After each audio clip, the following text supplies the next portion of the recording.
Today I'm reviewing Nvidia's Nasdaq NVDA GeForce RTX 3060, Nvidia's cheapest RTX 3000 series Ampere graphics card to date.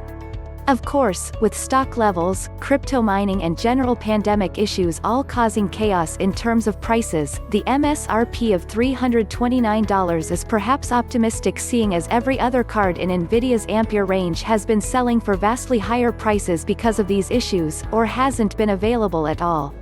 But seeing as this is the case for everything out there right now, we can only make comparisons with what we've got, and today that means seeing how the new card compares to the RTX 3060 Ti and RTX 2060, its predecessor, and a card that Nvidia is reintroducing in the wake of dire stock levels and pricing.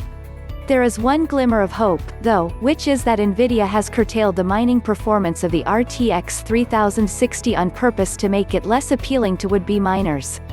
In fact, the company is implementing a tamper-proof lockdown of the driver, RTX 3060 core and BIOS to have mining performance.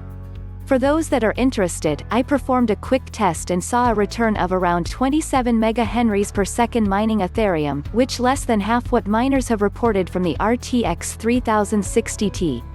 This means that other cards such as the AMD Radeon RX 5500 XT will likely be just as much, if not more, profitable and cheaper. It's not going to stop people using it for mining, but it's certainly less attractive than it might have been, especially compared to its predecessors. This is a significantly less powerful card than the RTX 3060 Ti, with far fewer CUDA cores, Tensor cores and RT cores, as well as a narrower 192-bit memory interface, compared to 256-bit for the RTX 3060 Ti. At first glance, the inclusion of 12 GB memory seems overzealous given the RTX 3060 Ti, RTX 3070 and RTX 3080 all have less. However, this is down to the 192-bit memory interface.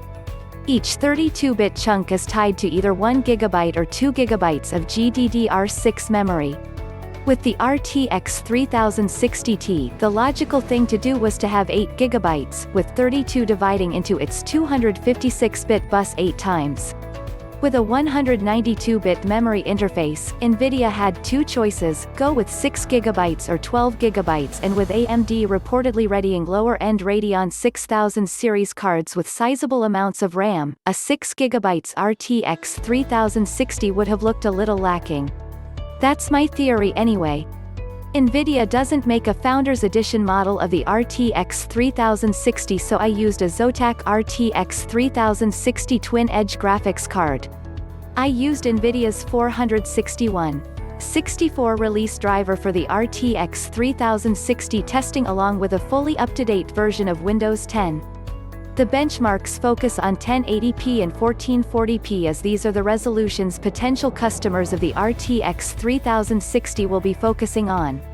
However, I have performed additional testing at 4K in specific titles for comparison when using DLSS. The test system used an MSI MEG Z490 Ace, Intel Core i9-10900K, 16GB 3466 MHz Corsair memory and an Intel 760p SSD, along with a custom watercooling system.